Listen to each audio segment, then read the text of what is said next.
Spring, 1851, Sutter's Creek, Californian, the dusty backroom of Fletcher's funeral parlor, where the scent of camphor hung thicker than the air itself. 12-year-old Jeremiah Holbrook scribbled a number into the corner of his worn leather ledger. He was alone, save for the stillness of death and the tick of the parlor's crooked wall clock. The number was 43. That was how many bodies had passed through Fletcher's doors since January. He knew because he counted them all. Each lifeless soul wheeled in beneath the sagging porch. Each face he had helped clean, each cold hand he had touched. 40-3. But something didn't make sense. Sutter's Creek town records listed only 27 deaths in the same time frame. 16 bodies had simply vanished from the official story.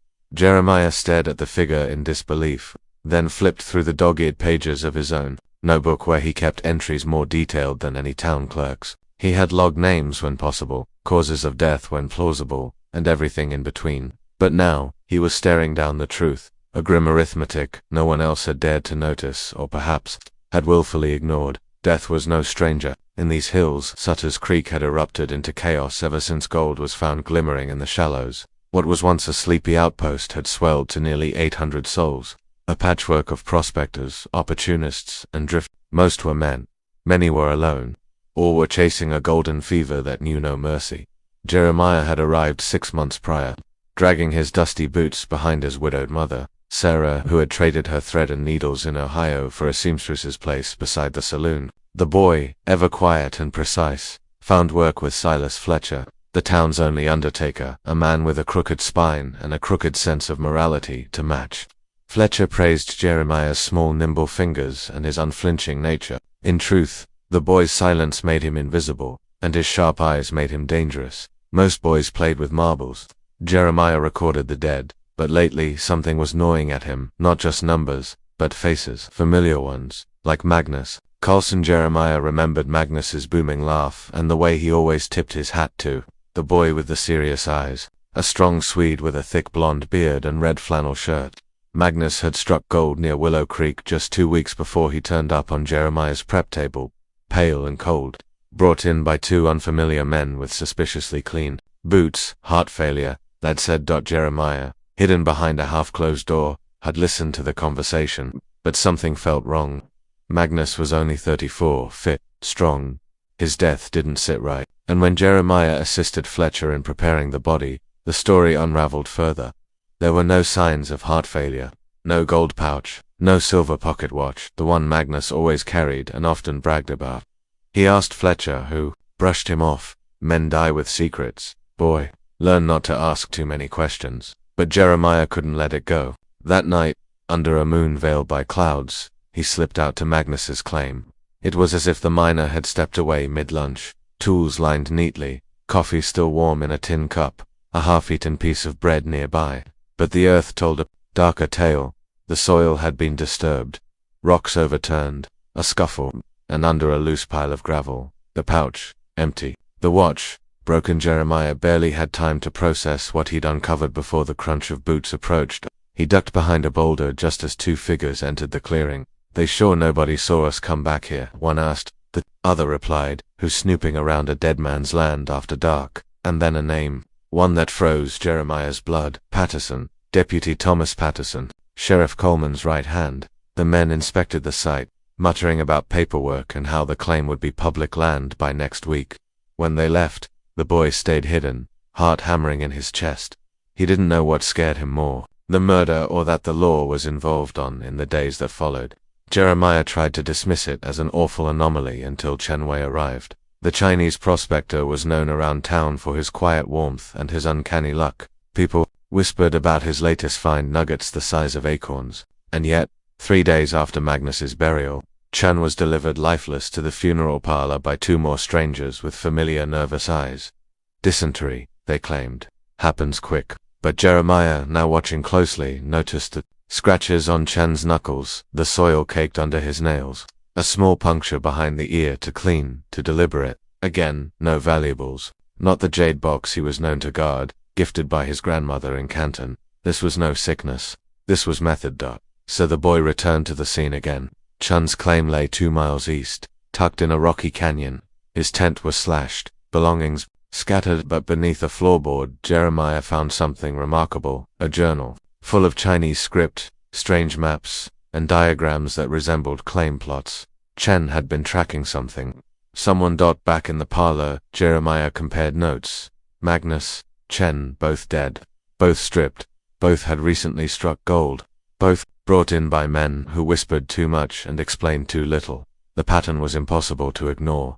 Then came the final blow, a body without a name, and a note. It was waiting on his pillow, written in crooked block letters. Some secrets are worth dying for. Keep your mouth shut and your eyes closed, boy. Jeremiah folded the note slowly and slid it beneath the floorboard beside his mattress. He didn't sleep that night, not even a blink. Someone was watching him, and they knew he was watching. The boy who counted corpses had stumbled into a truth far deadlier than death itself. Late April, 1851, Sutter's Creek. The days grew hotter, the air heavier, as if the town itself were holding its breath. Jeremiah Holbrook, now more observer than boy, moved like a ghost through the narrow corridors of Fletcher's funeral parlor.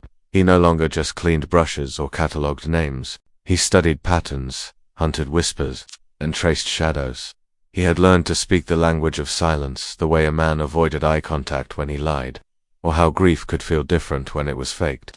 And something in Sutter's Creek had gone sour. Behind the noise of pickaxes and poker games, the town was hiding something rotten. The arrival of Chen Wei's corpse had cracked the illusion. The Chinese miner's hands were torn and bloodied, as though he had clawed at something, or someone in desperation. His knuckles bore bruises too fresh to be from any fall, and that tiny wound behind his ear, it whispered of precision, of a kill meant to leave no trace. But Chen had left something behind, a secret journal, tucked beneath the slats of his modest 10th floor, its pages scrawled in Chinese ink and filled with hand-drawn maps, scattered symbols, and lists of names. Jeremiah couldn't read a word, but he understood what it was, a warning. Disguised as observation, Chen had been watching others, tracking where they dug, what they found, and how they vanished. And suddenly, Jeremiah wasn't the only boy with a ledger. That realization landed like a punch to the gut. He had thought himself alone in this, the quiet funeral assistant with too many questions. But Chen had seen it too. Maybe they'd even been watching the same patterns from different ends of town, to witnesses to a conspiracy no one else seemed to notice. Or maybe Chen had known exactly what he was doing and had paid the price for it. The journal felt like a gift and a curse. It burned with secrets, but also with danger. If anyone knew Jeremiah had it, he wouldn't make it through the week, so he wrapped it in linen and stitched it into the lining of an old coat, hiding it like a thief. But hiding wasn't enough anymore. 3 names had disappeared off the books: Carlson, Chen, and now Roberto Vasquez. Roberto had been impossible to miss. His laughter echoed down Main Street like church bells on a Sunday morning. He was bold, bearded, and Mexican-born, with a flamboyant swagger that made him beloved or hated, sometimes both. He had recently claimed land near Coyote Gulch, and people said he'd struck a rich deposit of quartz veins. 3 days later, he was dead snakebite, they said. But Jeremiah didn't buy it, not when the wound looked more like a knife than a fang. 3 men, 3 tales, same silence, and every time, the paperwork came through fast. Claims transferred, death records either altered or never filed. Fletcher didn't seem to question it, and the sheriff's office certainly didn't. But Jeremiah was beginning to wonder whether Fletcher wasn't just ignoring the signs. Perhaps he was helping cover them. That idea unsettled him more than anything. Fletcher had always been harsh but fair. But recently, the old man had started locking drawers he used to leave open. He had started working late into the night and whispering to visitors with the door closed. One evening, Jeremiah heard a name through the thin wood: Vandenberg. He didn't know what it meant yet, but the way Fletcher spoke it, low and reverent, it didn't sound like someone local. Jeremiah's thoughts were interrupted by voices outside. He ducked behind the curtain and peered out the dusty window. Deputy Patterson stood in the street, speaking with 2 men, the same to Jeremiah had seen at Magnus Carlson's claim. The same 2 who had dragged Chen Wei through the funeral parlor's front door. They weren't just men of misfortune, they were collectors, the kind that showed up after someone struck gold and before the town even had time to mourn. Patterson nodded toward the funeral home. One of the men chuckled. Jeremiah froze. They were talking about him. That night he didn't return to his cot in the back. He slipped out through the side door and made his way to the town's edge, careful to avoid torchlight and familiar boots. His destination, Chen Wei's camp. Again, he wasn't looking for more maps this time, he was looking for motive. The place still reeked of blood and overturned lantern oil. But Jeremiah knelt in the dirt and traced his fingers along the edge of Chen's belongings. Everything was ransacked except one thing, a tiny strip of fabric hanging from a nail inside the tent. It was stitched with Chinese characters. He pulled it down, inspecting the cloth by moonlight.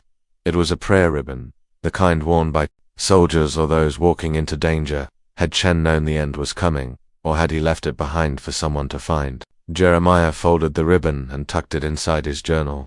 That's when he heard hooves. He darted behind a cluster of boulders, the same way he had at Magnus's claim, and crouched low as 3 horses came into view. They weren't just riders.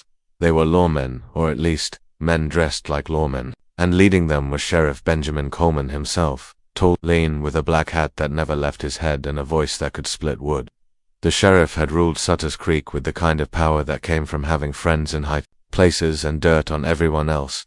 Jeremiah watched him dismount and kick at the scorched earth near Chen's ruined tent. He did good work for us, Coleman muttered, but he got greedy. One of the other riders grunted. What about the boy? There's a new Chinaman in town, Coleman said, mounting again, quiet, desperate, doesn't speak a lick of English. We'll use him next. The words echoed like thunder through Jeremiah's bones. This was a machine, a business, not just murder, but enterprise.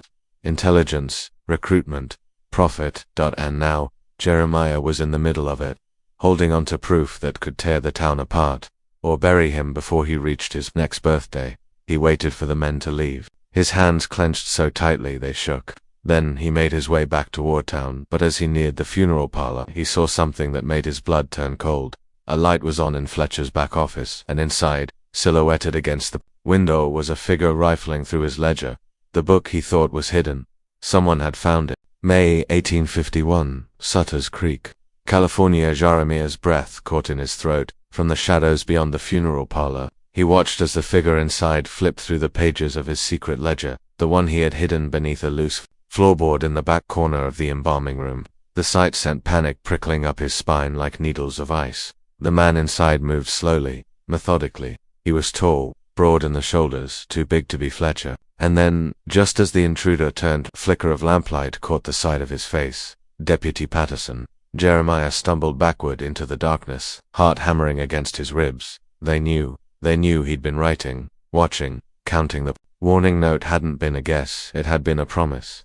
The child with the quiet eyes and ink-stained fingers had gotten too close. And now the wolves were circling.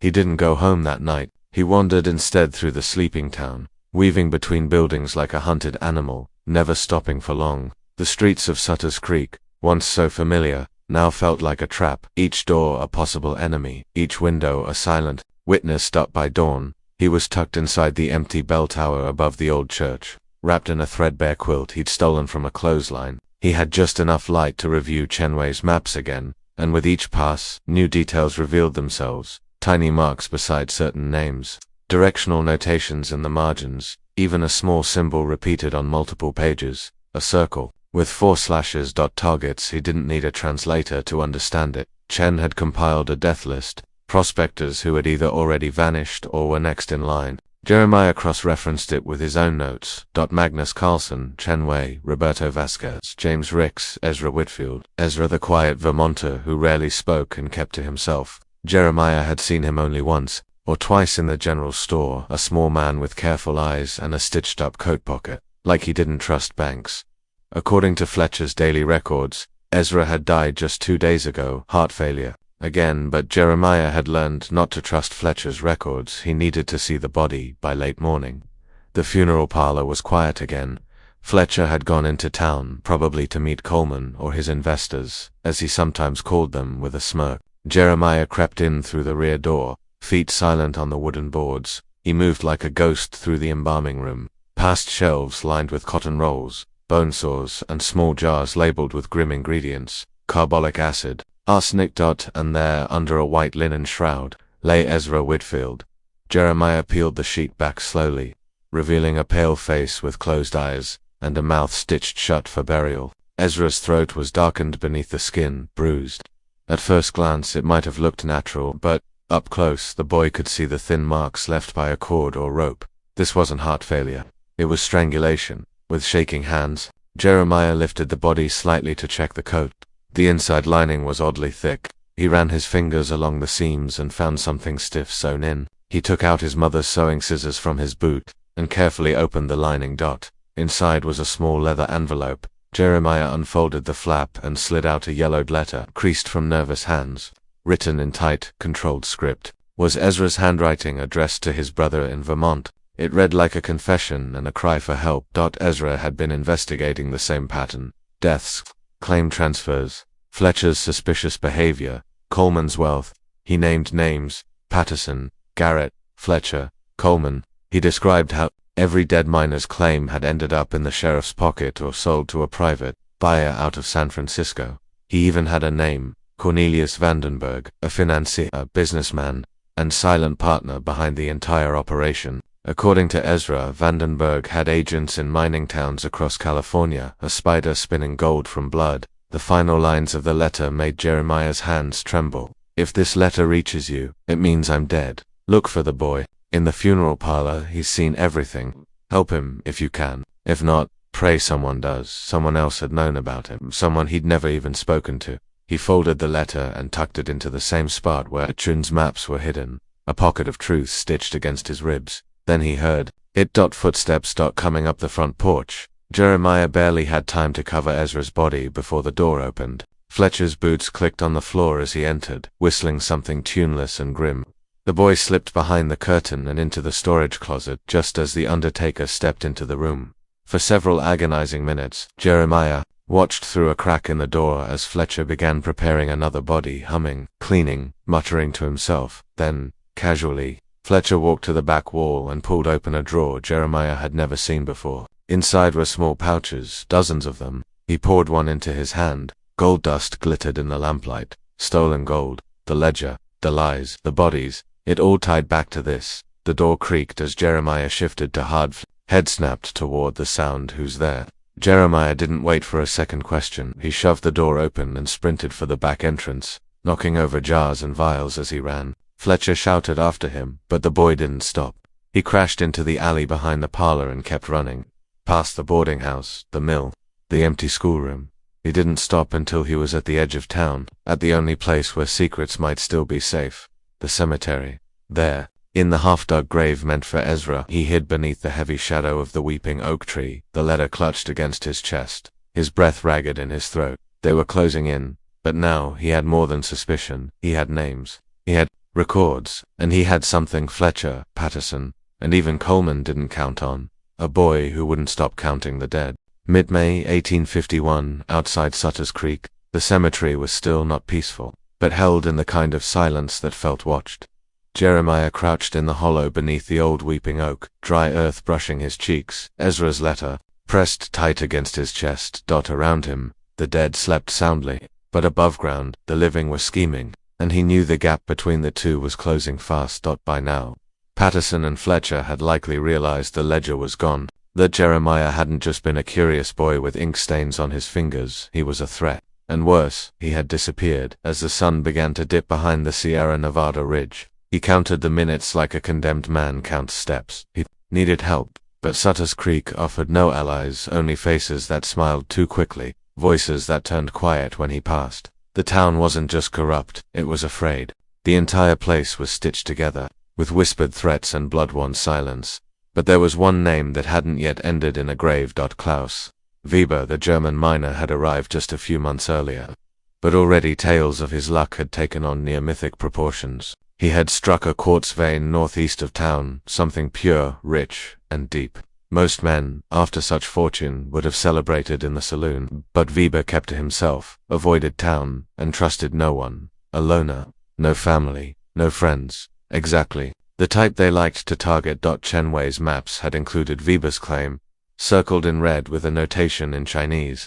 Jeremiah didn't need translation. He knew what it meant: next. He had to get there first, just before dawn, with Ezra's letter sewn into the back of his shirt and Chen's journal pressed into a pouch at his waist. Jeremiah left the cemetery and made for the hills. He moved fast, cutting through deer paths, keeping off the main road. The sky was bruised purple when he reached the foothills beyond Deer Creek. The land was steep and wild, the kind of place that swallowed up secrets whole. He followed a winding trail carved into the hillside until he saw it, a small wooden cabin nestled between two granite outcrops, smoke curling from its chimney like a lifeline. Jeremiah approached cautiously, raising his hands. "Mr. Weber." There was a click, not of a door opening, but of a rifle cocked behind cover. "I come to warn you," Jeremiah said, voice tight. "You're in danger." "From the sheriff." Silence. Then a figure stepped into view, tall, broad, dressed in plain miner's clothes, with a hunting rifle slung over his shoulder. His face was rough-cut and weathered, but his eyes were sharp. "You're that boy," Weber said with a thick German accent. "From the undertakers." Jeremiah nodded. "They've killed at least 5 men already. Magnus, Carlson, Chen, Roberto Vasquez. They're coming for you next. I have proof." The miner's gaze narrowed. Inside quickly. The cabin was tidy, tools hanging in neat rows, a map of his claims sketched across the wall. Jeremiah unwrapped Ezra's letter and Chen's journal, placing them on the small wooden table. He spoke quickly, explaining the pattern, the men behind it, the evidence they'd collected, and the murder list. Weber listened in silence. Occasionally, he'd nod or mutter in German, but mostly he watched the boy, his hands, his eyes, his honesty. At the end, he pulled a small box from beneath the floorboards and opened it. Inside were letters, dozens of them addressed. "To his brother in Hamburg, I have written everything I see. If I die, he sends this to Sacramento." "Why haven't you already?" Jeremiah asked. "Because I had no proof," Weber said. "Until now." The two unlikely allies sat in tense silence. Outside, the wind picked up, stirring the pine branches against the cabin walls like fingers tapping on wood. Then hooves. Jeremiah's blood went cold. He peered through the window and counted 5 riders cresting the hill, dust rising behind them like a funeral veil. He recognized Coleman's black hat and Patterson's crooked posture. They were early. "Get down," Weber hissed. He handed Jeremiah the strongbox containing his letters and gold. "You must take these, leave out the back, follow the creek. It winds west and meets the main road in 2 days. Sacramento lies beyond. Find Marshal Harrison. I'm not leaving you." "You must," Weber said, face grim. "They are not here to talk. I will buy time. You carry truth." Voices rang outside. Coleman was calling Weber's name, inviting him out for a friendly conversation. Patterson laughed like a man rehearsing a joke before the execution. Then the door was kicked in. Gunfire exploded like thunder inside the cabin. Weber held his ground, returning fire from behind an overturned table. Jeremiah crawled through the back window into the brush, heart hammering in his ears. He looked back once, saw Weber still standing, and then he ran through ferns and thorns, over rocks and deadfall. He followed the sound of rushing water until it became a stream, then a creek, then the only compass he had. Each step away from Sutter's Creek felt like walking deeper into war. By nightfall, he collapsed beside the water, soaked, shivering, clutching the strongbox and the journal like they were lifelines. He couldn't sleep, he couldn't cry. He just lay there, listening to the forest breathe, while behind him, a town devoured itself in silence and gold. He didn't know if Weber had survived, but he knew one thing for certain. The truth was now his alone, and it was heavier than any shovel of earth he'd ever lifted. May 1851, Sierra foothills, California. The forest never slept. It creaked, it breathed, it whispered its own language of warnings and secrets. For 3 days, Jeremiah Holbrook moved through it like a ghost, hungry, cold, and hunted. Narrow trail beside the creek became his salvation and his curse. It guided him west, away from Sutter's Creek and the gunfire that still echoed in his dreams. But it also slowed him. He could not risk the roads, not with Coleman's men fanned out across the territory, weaving lies about a murderous boy and a dead German thief. He ate bitter berries and drank from the stream.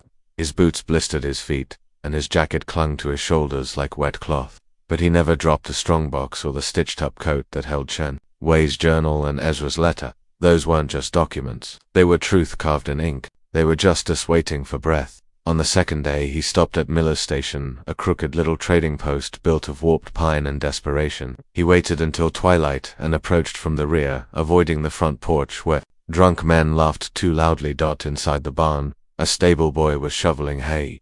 Jeremiah crept closer. "Please, water." The boy flinched but nodded. He brought Jeremiah a canteen and half a heel of bread without asking questions. The look in Jeremiah's eyes must have said everything. As the boy returned to work, Jeremiah slumped behind a hay bail only to freeze when he heard familiar voices from the front. "Wagon's about a day ahead of us," said Deputy Patterson. "Kids on foot. Coleman wants this wrapped up quick. If he reaches Sacramento." "Won't happen," someone interrupted. "He's just a scared brat." "Scared brats are dangerous," Patterson muttered. Jeremiah didn't breathe.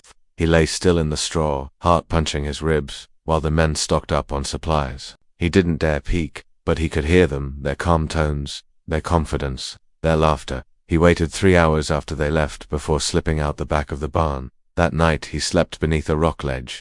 The stars above glittered, like the gold that had poisoned everything. The next morning the trail turned rugged, and the creek swelled into a rushing river. He followed it until it bent toward a ridge, and beyond that, a faint line of telegraph wires came into view. Civilization. Danger. Sacramento was close now. He could feel it in the air, the way the forest gave way to scrubland, the way the birds changed their songs, the way the wind smelled less like pine and more like smoke and metal. But the closer he got, the more exposed he became. That final morning, as the sun cracked the horizon in gold and blood, he heard hoofbeats again, too close, too fast. He dropped to the ground behind a stand of brush, clutching the strongbox to his chest as 5 riders crossed the trail just ahead. One of them wore a red bandana, Garrett's replacement, Samuel Briggs, the one who'd taken over the funeral deliveries after Garrett had vanished. He was laughing as he passed. Boys probably buzzard food by now.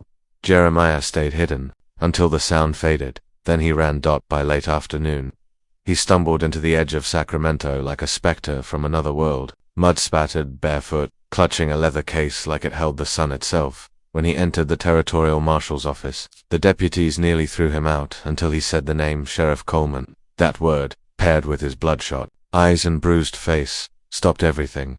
He was ushered into a room with a single desk and a weathered man sitting behind it.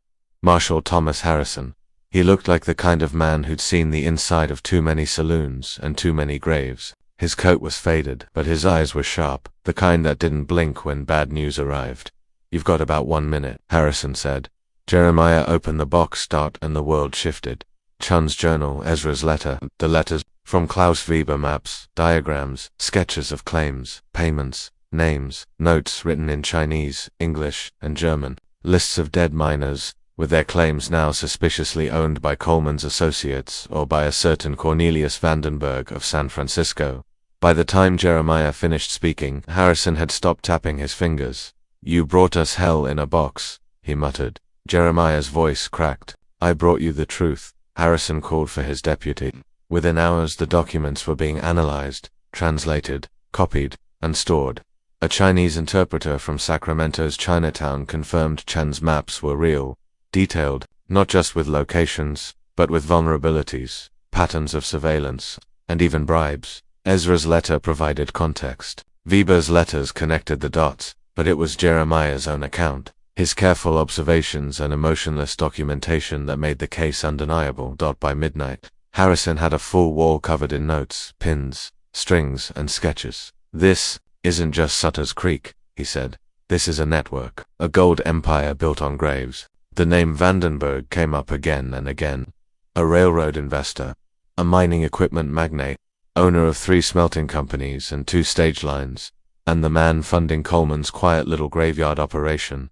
"I can't send telegrams," Harrison said. "Too many eyes, too much power, but we can strike hard and quiet." He turned to Jeremiah. "You're not going back to Sutter's Creek. As far as the world's concerned, you died in a mining accident." Jeremiah blinked. "What about my mother? She'll be told carefully, but until this is over, you're in our custody." The words tasted like ash. Jeremiah nodded slowly. "As long as they don't keep killing, they won't," Harrison said. "Not if you and I do this right." That night, as Jeremiah lay in a proper bed for the first time in weeks, he stared at the ceiling and thought about Klaus Weber. Was he still alive? Had he bought Jeremiah the time he needed? He didn't know, but the sacrifice had not been wasted. The boy who had once counted corpses in the back of a funeral parlor now carried their voices in his coat, and those voices had finally found ears willing to listen. The obituary was printed 2 days later. "Local boy dies in tragic mining accident. 12-year-old Jeremiah Holbrook, formerly of Ohio, was reportedly killed near Sutter's Creek when an abandoned shaft collapsed beneath him. He had no known family in the territory." The lie was small, barely 2 paragraphs long, but it brought Marshal Harrison the silence he needed. No one would come looking for a dead boy, especially not a boy who'd been poking around the secrets of very dangerous men.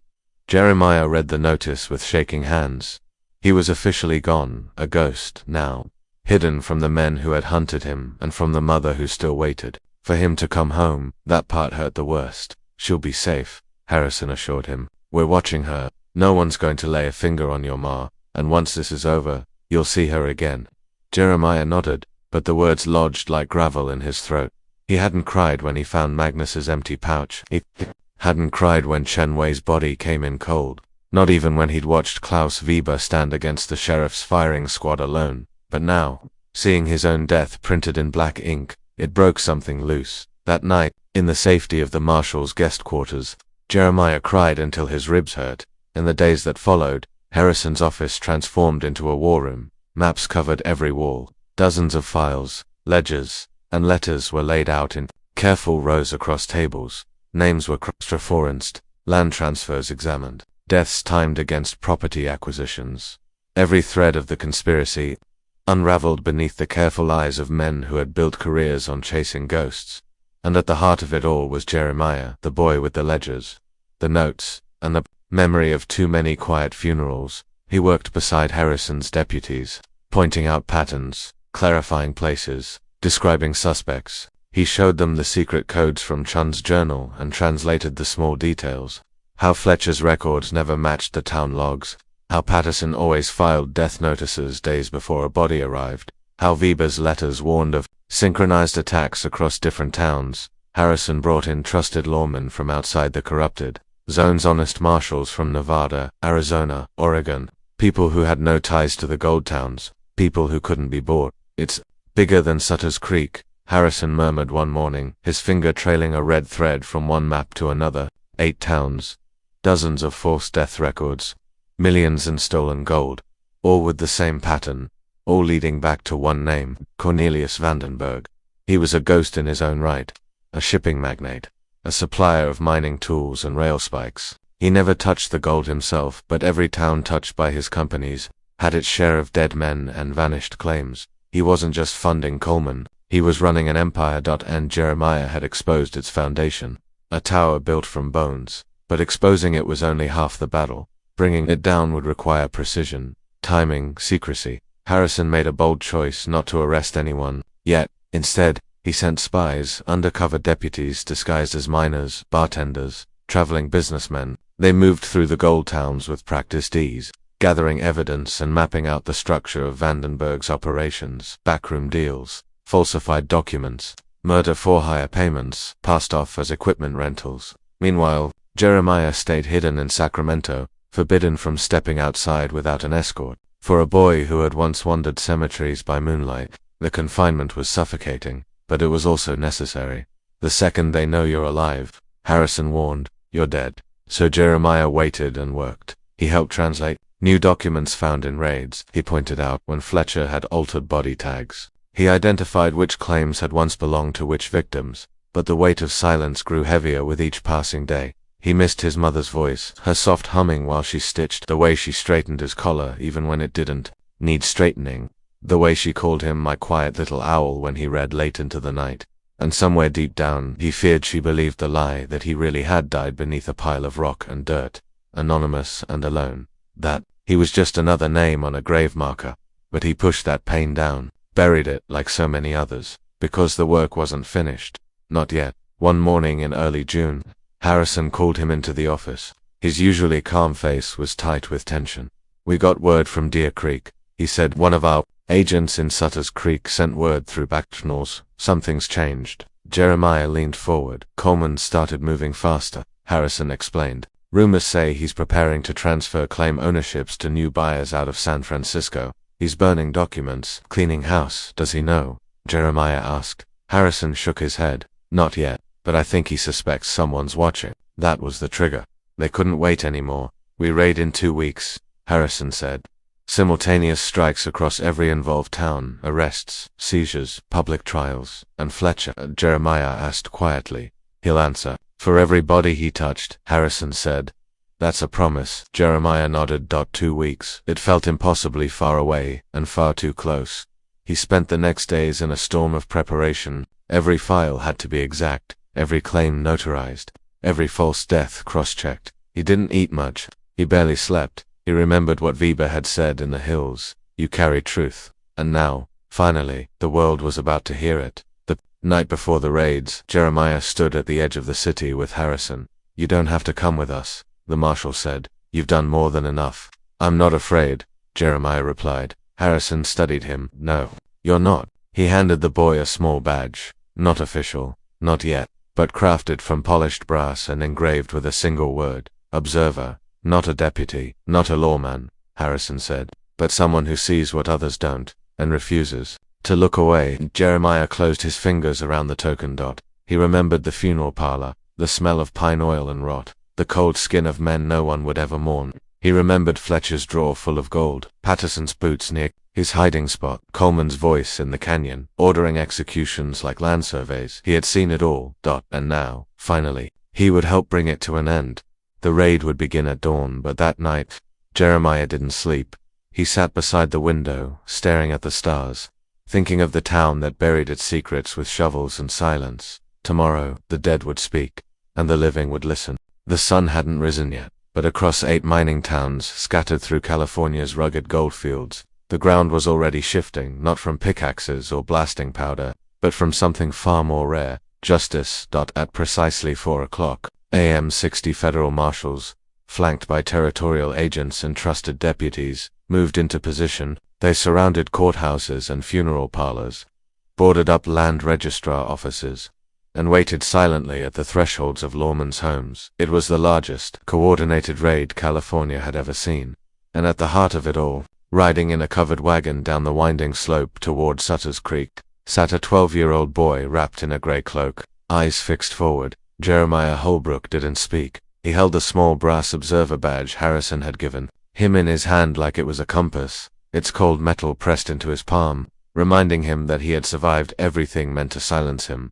Marshal Harrison rode beside him, rifle across his lap. The man's calm eyes swept the road ahead as the first hints of morning burned against the edge of the mountains. Jeremiah hadn't been back since the day he ran, but even from a distance, Sutter's Creek looked different now. Smaller, hollow. The buildings still stood. The saloon still leaned into the street like a drunk, but to Jeremiah the town looked like a stage set or facade in falsehood, built on a rotten foundation. As they reached the outskirts, Harrison raised a gloved hand. His deputies fanned out. Hidden signals flicked through the darkness, lanterns tilted, flags waved. The noose was closing. Jeremiah climbed down from the wagon and stood in the dirt of the place that had once buried him in silence. Now he had returned to speak for the dead. The first arrest was Fletcher. He was still in his nightclothes when the marshals kicked down the back door of the funeral parlor. The room reeked of embalming fluid and secrets. When Jeremiah stepped inside, it felt like walking through a memory. The shadows clung to the corners. The shelves were still lined with jars and bone saws, and there, beneath a false floorboard, behind the embalming table, just as Jeremiah had described, they found the stash of leather pouches. Gold dust, personal effects, dozens of items catalogued with careful greed. Fletcher screamed innocence until the marshals uncovered the matching claim records he had helped falsify. Jeremiah didn't flinch as Fletcher was dragged out in irons. The undertaker who'd once called him useful now wept like a child. Next came Deputy Patterson. He tried to run. Jeremiah spotted him bolting out the back of the sheriff's office, still strapping on his belt. A warning shot from Harrison's rifle sent the man tumbling into the dirt. They tackled him before he could rise. "You'll hang for this," he snarled at the marshals. "You don't know who you're dealing with." "Oh, we do," Harrison replied. "His name's on every piece of evidence we've got." Patterson's face paled. The noose was tightening, but the real reckoning came at the sheriff's house. Coleman had built it at the top of the ridge, a 2-story home with imported shutters, a front porch too elegant for a frontier town, and a view that overlooked everything he controlled. When the marshals arrived, he was standing on the front steps with a cigar in his hand. He didn't try to run, he smiled. "Marshal Harrison," he said coolly. "Didn't expect a house call." "You're under arrest," Harrison replied. "For what?" Coleman asked, lifting his cigar with theatrical calm. "Doing my job. For conspiracy to commit murder, theft, corruption, falsification of records, and obstruction of justice," Harrison said. "And treason against the people you were sworn to protect," Jeremiah added, stepping forward. Coleman's eyes snapped to the boy for the first time. The sheriff flinched. He whispered. Jeremiah stared back, unmoving. You buried men for their gold. You hunted me because I kept count. Now it's your turn. The marshals shackled Coleman's wrists. As they led him away, he turned to Harrison. This won't stop anything. You cut off one head, 2 more. Grow back. Men want gold. Always have. Always will. You're not wrong, Harrison said. But not everyone's willing to kill for it. The sheriff said nothing more, but the smirk never quite left his face. By midday, news had spread. Residents poured into the streets as wagons full of documents, confiscated gold, and bound prisoners rolled past. Some wept, others cheered, most simply watched in stunned silence. They had lived under the shadow of corruption for so long, they had forgotten what sunlight felt like. At the cemetery, Jeremiah stood beside Marshal Harrison as they oversaw the exhumation of several graves. Suspected to hold falsely identified victims: Ezra Whitfield, Chen, Roberto Vasquez, Magnus, Carlson. Each one unearthed with care, each one re-examined, each one honored. No longer anonymous, no longer forgotten. Harrison placed a protective hand on Jeremiah's shoulder. They'll all be named. In court. In the papers. On the record. Jeremiah nodded, though his throat was too tight to speak. He had once buried these men. Now he was helping to resurrect them that evening. As the last of the marshals finished cataloging evidence and securing prisoners for transport, Jeremiah returned to the small room at the back of the funeral parlor.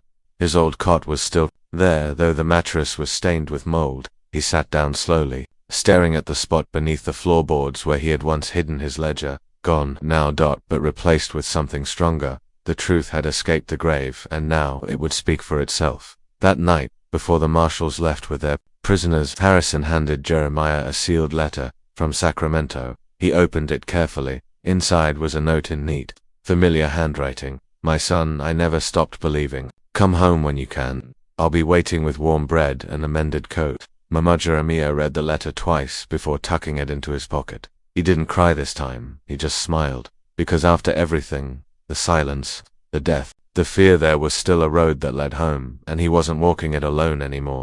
June 1851, Sacramento and beyond. By the time the wagons returned to Sacramento, the headlines had already beaten them there. Mass arrests in gold country. Sheriff among 27 charged in claimed murder scandal. Boy witness key to California's largest conspiracy. Gold-fueled empire built on graves, now crumbling. Every paper from San Francisco to Boston carried the story. It was too big to contain, too wild to ignore. The idea that a 12-year-old boy had unraveled a criminal syndicate stretching across half the Sierra Nevada sent ripples through every courthouse, every mining camp, and every dusty saloon from here to the Rockies. Jeremiah Holbrook, the undertaker's assistant who counted the dead, had become a legend overnight, but legends, he would soon learn, came at a cost. He sat beside Marshal Harrison in the courthouse gallery as the first hearings began. Across the aisle, men he once feared: Coleman, Patterson, Fletcher now sat in silence, dressed in prison grays, their wrists and ankles chained. Fletcher looked older, shrunken somehow, as if the weight of every body he had cleaned and catalogued was pressing in on him. Coleman remained composed, head high, but his eyes flicked toward Jeremiah with a quiet, venomous hate. Deputy Patterson refused to look at him at all. Judge Harrington presided, a stern man with a stiff white beard and a sharp tongue. He moved fast, refused delays, and allowed no drama. Evidence was presented, documents entered, witnesses called, translations of Chen's journal, Ezra's letters, the confession of a dying miner in Nevada, cross-referenced with V letters. It was a slow-motion avalanche, undeniable, unstoppable. When Jeremiah took the stand, the room fell still. He didn't fumble, he didn't cry. He told the truth, how he had noticed the bodies didn't match the town death records, how Carlson and Chen had been murdered, how the same men kept showing up with the same lies, how he had been threatened, hunted, nearly killed, how a man named Klaus Weber had risked everything to help him escape. I didn't mean to find a conspiracy, Jeremiah said softly. I was just counting the dead. The courtroom held its breath, and then the judge nodded. Sometimes, son, that's how justice starts. The trials would drag on for months. But the first verdicts came quickly. Silas Fletcher, guilty of conspiracy and falsifying death records, 20 years. Deputy Thomas Patterson, guilty of murder, fraud, and obstruction, death by hanging. Sheriff Benjamin Coleman, guilty on all counts. executed February 1852. Frank Garrett, already presumed dead during the raid, confirmed killed by Weber's rifle at Coyote Gulch. But the conspiracy went further than just Sutter's Creek. Over the following weeks, marshals began arresting land agents, supply foremen, notaries, and even clerks in the federal mining office who had all, at some point, turned a blind eye for a share of the gold. At the top of it all stood one name, Cornelius Vandenberg. He denied everything. His lawyers, sharp as razors and just as cold, argued that he was nothing more than a businessman, that he had never set foot in any of the towns where these crimes occurred. But the paper trail was too thick, too damning.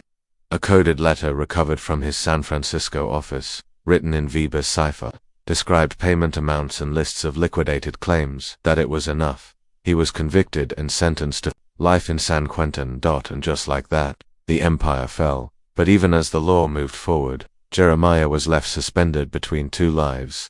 He couldn't return to Sutter's Creek. Not really. The town had begun to empty after the arrests. Its reputation ruined, its mines abandoned. His mother had moved to Sacramento, where she worked for a fine dressmaker and lived in a modest boarding house with green shutters and a quiet view of the river. Their reunion had been joyful and aching. She held him for a full minute before letting go. "My boy," she whispered, "I thought I lost you." Jeremiah didn't have the words to tell her that he had lost himself somewhere in the woods between Weber's cabin and the marshal's office. That some part of him still lived with the ledger under the floorboards and the empty gold pouch buried in gravel, but she knew. She always had. Marshal Harrison, for his part, became more than a protector. He became something closer to a second father, quiet, disciplined, and uncompromising in his belief that truth was worth chasing, even when it cost everything. He arranged for Jeremiah to attend school, something the boy had never done, gave him books, taught him how to shoot, how to spot a lie, how to read legal documents, and how to remain invisible in a room full of power. "You're meant for this," Harrison said one day, handing Jeremiah a worn law manual. "You see things most people miss." Jeremiah nodded, but inside he wasn't sure whether it was a gift or a curse. That summer, a new memorial was unveiled in what remained of Sutter's Creek. It stood in the center of the old cemetery, surrounded by fresh grass and the simple wooden crosses of the men who had died with no justice. The plaque read, "In memory of those who died for gold, and in honor of those who lived for truth." Jeremiah stood beside it, staring down at the names etched into bronze: Magnus Carlson, Chen, Ezra Whitfield, Roberto Vasquez, James Ricks, and beneath them, and the many whose names were never known but whose lives still mattered. The wind moved through the pines like the whisper of ghosts. He closed his eyes. He could still see Magnus laughing in the street, Chen handing him a smile through broken English, Roberto waving from across the gulch. He could still hear Fletcher sharpening his instruments, the scratch of the quill in the ledger, the whispered threats behind thin doors. But now, there was peace, and for the first time, the voices in the dirt had found rest. As summer faded into autumn, Harrison approached Jeremiah with an offer. "There's more work like this," he said, "not just here. All over the West. Rail fraud, land scams, smuggling. You've got the eye for it. I could get you a spot shadowing investigators. Quiet work, dangerous, maybe. But you'd be helping." Jeremiah looked up from the book he was reading. "Would I still be a boy?" "No," Harrison said honestly. "You'd be something else." Jeremiah thought for a long moment. Then he closed the book and stood. "I already am." Autumn 1851. The roads beyond Sacramento, the first time Jeremiah traveled as an official observer. He wore a second-hand coat 2 sizes too large and a felt hat that dipped too far over his eyes. It made him look younger somehow, not older, the opposite of what he felt inside. He rode beside Marshal Harrison, bouncing along dusty trails that cut through pine forests and dying grasslands, toward a mining camp called Dry Hollow, a place where whispers had begun to gather like storm clouds. The people there weren't talking loudly, not yet. But the reports were familiar. Sudden deaths, quiet claim transfers, a land office that worked faster than the undertaker. Jeremiah had heard it before. It echoed with the same dark rhythm: gold, greed, graves. They arrived at dusk. As lanterns lit up crooked porches and miners huddled around tin cups of coffee and firelight, Harrison didn't announce their presence. He never did. Instead, he played the part of a passing trader, a man with nothing but a mule, a tired saddle, and questions disguised as conversation. Jeremiah played the apprentice, quiet, watchful. But this time he wasn't just watching bodies, he was watching people. He noticed how the saloon-keeper flinched every time someone mentioned the name Mayor Trenton, how the land clerk never let anyone into the back office, how a group of men at the card table fell silent when one of them asked what happened to old Bert, who'd just struck a silver seam 3 days ago and hadn't been seen since. There was something rotten beneath the dirt again.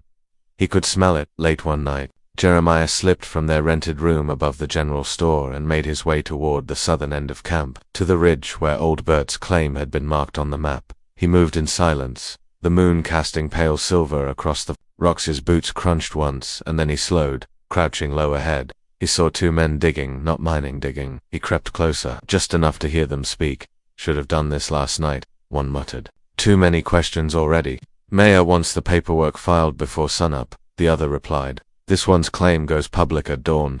Jeremiah's breath caught. It was happening again. He stepped on a twig. It cracked. The shovels stopped. "Who's there?" Jeremiah bolted, through brush, over rocks, lungs burning. He didn't look back until he was halfway down the hill. No footsteps behind him, but the damage was done. They knew someone had seen. Back at the room, Harrison didn't scold him, just poured coffee into a tin cup and handed it over. "I told you to wait for backup," he said quietly. Jeremiah nodded. "I couldn't." "What did you see?" The boy told him everything. Harrison listened, face unreadable. "We moved tonight. Quiet. Fast." By midnight, 4 trusted deputies had arrived, men Harrison had summoned days ago, just in case. Together, they raided the land office. Inside, they found the same signatures repeated across dozens of claims, all newly transferred, all suspiciously unclaimed by family. Beneath a false bottom drawer, they uncovered a list, a roster of active claims marked with strange symbols, a triangle, a check, a slash. Targets. Double quotes, just like Sutter's Creek, Jeremiah whispered. In the mayor's office, they found gold, sacks, sealed contracts, and 2 unsent letters to a familiar address, C. Vandenberg & Co., Monarch House, San Francisco. The web was still alive. Vandenberg's empire hadn't died with the trials. It had splintered, scattered into cells like rot in old wood. Someone else was pulling the strings now. Someone new, or someone who had stayed in the shadows all along. Jeremiah felt it in his bones. They were chasing something deeper, something older. When they left Dry Hollow, it was with 3 arrests and enough paperwork to fill a mule cart, but no gunfire, no standoffs, just the quiet unraveling of another thread in a larger tapestry. On the way back to Sacramento, Jeremiah stared out at the landscape, the barren patches of staked land, the sagging tents, the hollow-eyed men digging into earth that had already taken so much it didn't feel like victory. It felt like a warning. "This'll keep happening," he said to Harrison as they rode. "It will," the marshal agreed. "But fewer men will die because of you."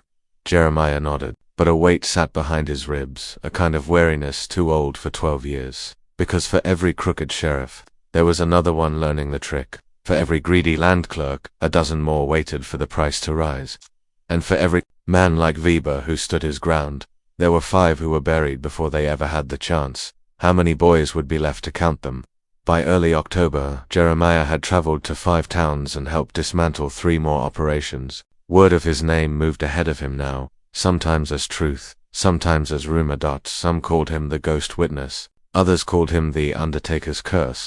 None knew the full story, and Jeremiah didn't correct them. He preferred the silence. But at night, when the rooms were still and the papers were filed, he pulled out a small leather-bound notebook, the replacement for the ledger he'd lost in Sutter's Creek. He wrote in it every evening. Names, dates, observations, but also thoughts, doubts, memories. He wrote about Klaus Weber's cabin and Chen Wei's smile, about Ezra Whitfield's shaking hand and the fear in his mother's eyes when they reunited. He wrote because he had to, because the only way to hold back the shadows was to name them, and sometimes he just wrote their names, Magnus, Chen, Roberto, Ezra, Klaus. Over and over, like prayers, like promises. In mid-October, as the leaves began to turn, Harrison received a letter sealed with wax stamped in crimson. Marshal Thomas Harrison, Sacramento, you are warned. There are some graves best left closed. Let the boy rest, before the ground claims him again. There was no signature, just a pressed triangle in red ink,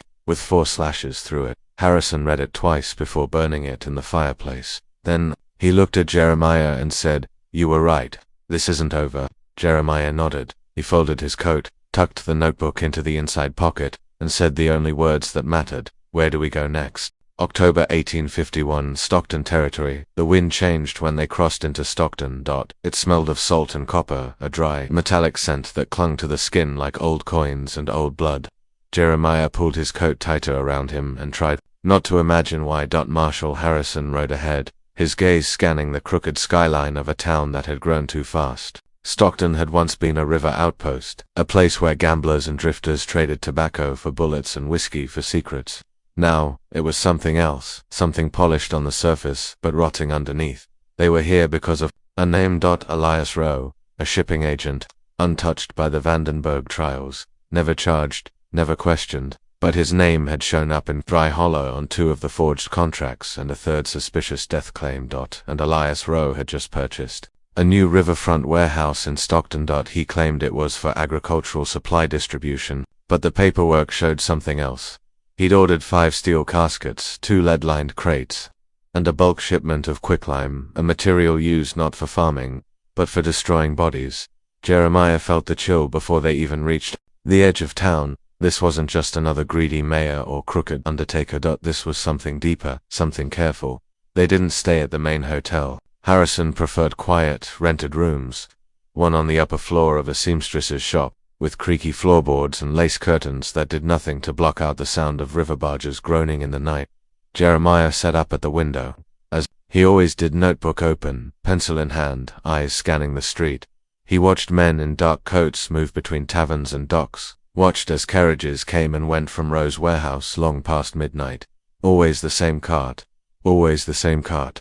Always. Covered. Too large for food, too quiet for freight. The next afternoon they visited the land office under aliases. Harrison posed as a buyer. Jeremiah, his son, Elias Rowe, wasn't there, but his assistant, a pinched man named Dredge, greeted them with oily charm and too many questions. "New to town, are you?" he asked, eyeing Jeremiah's coat. "Looking to invest in property?" "Just passing through," Harrison replied. "Heard there's money in stockyards." "Plenty of that," Dredge said. "Plenty of deadweight too." Jeremiah caught the flicker behind the man's eyes when he said the word deadweight. He jotted a note. Dredge likely involved. Language strange. Watch closely. They left after 15 minutes. Harrison bought them both apples from a vendor, to keep up appearances. Back at the seamstress's apartment, Jeremiah dropped his voice. "I think they know we're here." Harrison nodded. "Let them know. It makes them reckless." That night, they broke in. Not to Rowe's warehouse. Not yet. Too exposed. Too risky. Instead, they snuck into the county records office. Jeremiah picked the lock with a hairpin, hands steady. Fletcher had once joked that undertakers make good thieves. Now, that grim irony felt like armor. Inside, they searched by LANTERNLIGHT. It was Jeremiah who found the death files, a thin drawer labeled non-local fatalities. Sept October 1851, 27 names, all unclaimed, all filed under accidents or drownings, but only 4 had bodies sent to local undertakers, and none had burial plots. Jeremiah traced his finger down the last. 1. James Holloway, cause unknown, status resolved, no autopsy, no witness. Just a stamp triangle with 5 slashes. He sat back, stomach cold. They had seen that mark before, once burned into the letter warning them to stop. Here. It was official, part of a system. "It's a ledger," he whispered. "What?" Harrison asked. Jeremiah pointed. "The slashes, their counts. Every death, every body, they're keeping score." The marshal looked grim. "Then we know where to start." By dawn, a plan was in motion. Harrison sent for reinforcements. To marshals from San Jose, trusted men. In the meantime, Jeremiah followed the cart. He waited near the alley where it usually emerged, hiding behind crates until the wheels creaked into motion. He followed it on foot, keeping distance, ducking behind barrels and ARCHWAYS. It rolled toward the waterfront, toward the dark maw of Rowe's warehouse, and disappeared inside. No guards, no lanterns. Just a heavy iron door that clicked shut behind it. Jeremiah counted to 30, then crept forward. The side of the building had a grated window, just high enough. He climbed. Inside, shadows moved. A man with a clipboard, another lifting, something wrapped in canvas from the cart. The tarp slipped. Jeremiah's breath froze. A boot, a foot, a leg, a body. He slipped down, knees hitting dirt, and sprinted back to the apartment. When he burst in, Harrison didn't speak. He just started, loading his rifle. "We go tonight," Jeremiah said. The marshal nodded. We burned the whole rot out. At midnight they moved. Harrison, Jeremiah, and 2 arriving marshals approached the warehouse from opposite ends. Inside, the lights were dim, a single oil lamp on a table, casting shadows that danced like spirits. They breached the side door. What they found wasn't a storage room, it was a preparation site. 2 bodies on gurneys, tagged, stripped, documents nearby with fresh signatures including transfer deeds to anonymous third parties. A fake ledger sat open, names carefully falsified. In the back, steel crates lined the walls. Rose stood beside them, hands gloved in white. He didn't run. He didn't even flinch. I suppose this is where you say something heroic, he said, turning to face them. Harrison stepped forward. This is where you say something stupid and regret it later. Rose shrugged. All of this, it's just business. You think you've cut off the head, but the body's already grown back. He tapped a letter on the table. The same wax seal. The triangle. I'm just a spoke on a wheel, he said. It turns no matter who falls off. They arrested him, but the damage had been done. The ledger in Rose's office held dozens more names, all dead, all processed, all moved through the system like cargo. Claims signed. Land taken, identities erased. Jeremiah stared at the names, and whispered, "It's a machine." Harrison rested a hand on his shoulder. "Then we'll keep breaking it." Late October 1851, San Francisco. They arrived in San Francisco, under aliases once again, Harrison now posing as an Eastern Railroad negotiator, and Jeremiah as his mute ward. It was a ruse they used often, and it worked well. No one asked questions when the boy didn't speak. It made it easier to listen. The city towered compared to every place they'd visited before. Sutter's Creek, Dry Hollow, even Stockton, they were shadows of towns compared to this. San Francisco was booming. Ships crowding the harbor, brick buildings stacked with ambition, streets alive with deals and deceit. But Jeremiah didn't come to see the ships or the saloons. He came for Monarch House. It was the place where Vandenberg's empire had once taken root, the place where Rose's letters had been addressed, a tall red stone building near the edge of the city's financial district, with rattan balconies and black-tinted windows, elegant, imposing, afraid of sunlight. Their target was a man named Malcolm Sleet, Vandenberg's former legal advisor, now a rebranded financier who claimed he had nothing to do with the mining territories anymore. But his name was in the ledgers. Next to every final decision, next to every payment. If Vandenberg had been the hand that signed the orders, Sleet had been the one who wrote them. Harrison and Jeremiah booked a room across the street, overlooking Monarch House. They set up a small mirror in the window, reflecting light signals to a hired contact, a former clerk who had agreed, for the right price, to leave a back door open the following night. Jeremiah stared at the building for hours, sketching its shape, noting the guards, the patrol shifts, the shadows. He memorized the timing of a night watchman's lantern sweep. He even counted the seconds it took for the front doorman to smoke a full pipe. Every detail mattered, because this wasn't just a raid, this was a confession hunt. The back door opened at 1:13 a.m. Jeremiah slipped in first, followed by Harrison and Deputy Walcott. They moved through the marble corridor with slow, measured steps. No sound but the hush of boots on polished floor. They reached the second floor. Officers lined the hallway. Locked, but not for long. Walcott picked each door with silent precision. Inside Sleet's office, everything gleamed. Mahogany desk, brass fixtures, velvet chair, but the lockbox was the only thing that mattered. Harrison opened it with a flat tool, his hands as steady as ever. Inside, a stack of black-bound ledgers. Jeremiah flipped them open. Names, towns, symbols, payments, initials, and then J.H. He froze. Page after page showed initials, but only one matched his own. Subject J.H. reported a live post. Sutter. Fletcher claims error. Coleman ordered correction. Correction. Jeremiah's stomach twisted. They hadn't just tried to silence him, they'd planned to erase him. He turned another page. If J.H. survives, initiate replacement protocol. Use boy from Dry Hollow, false name permitted. Claim number 173 to be reassigned post-execution. A replacement. Another boy, another death. Just to keep a lie neat. He felt the heat rise behind his eyes. But he didn't speak. Just wrote down everything, page numbers, phrasing, exact wording. Harrison tapped his shoulder. We've got what we need. Let's go. They backed out slowly, locking the office behind them. No alarms, no noise, but Jeremiah was not the same boy who had entered the next day. They turned in the documents to the district magistrate, a weary but honest man who had grown tired of bribes and scandals. Sleet was arrested that night, dragged from a theater box seat in full view of the city's elite. The papers had a field day. Ghost ledger leads to fall of San Francisco financier. Boy who buried the West now buries its kings.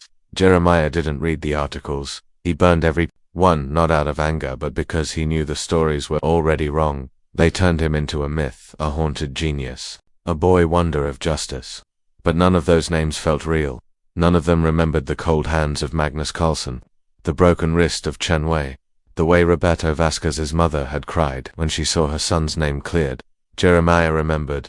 That was enough. A week later, as they prepared to leave the city, Harrison handed Jeremiah a letter. It was from an old judge in Ohio, Jeremiah's hometown. He unfolded it carefully, to whom it may concern. This letter is written in recognition of Jeremiah Holbrook, age 12, son of Mary Holbrook of Point, Ohio. It is to certify that he has been granted special protection under federal law, and his role in the investigation and prosecution of the Vandenberg ring shall be formally recorded by the Office of the Interior. Further, the boy shall be considered under direct wardship of the U.S. Marshal's Office until such time as deemed safe. Judge Thomas Avery, Fairpoint District Court. At the bottom was a note in handwriting that looked like his mother's. He will always have a place here when he's ready to come home. Jeremiah folded the letter and stared out the window. He didn't cry, he didn't speak, but the silence felt a little less heavy. That night Harrison joined him on the rooftop of the inn. They sat side by side, watching the moonlight glint off the bay, quiet except for the creak of ships and the wind through laundry lines. "Do you miss it?" Jeremiah asked finally. "Miss what?" "Before all this." Harrison took a long breath. "Sometimes when it was simpler, when justice was a badge in a jail cell, not a battle map." Jeremiah nodded. "You think we'll ever finish it?" "No," Harrison said, "but we'll keep making it harder for them." They sat in silence again, and Jeremiah reached into his coat pocket, pulling out the small brass badge Harrison had given him in Sutter's Creek. The word observer still gleamed faintly in the moonlight. He turned it over, carved something onto the back with a nail. Just one word, remember, because that was the only promise he could keep, and the only weapon that would never run out.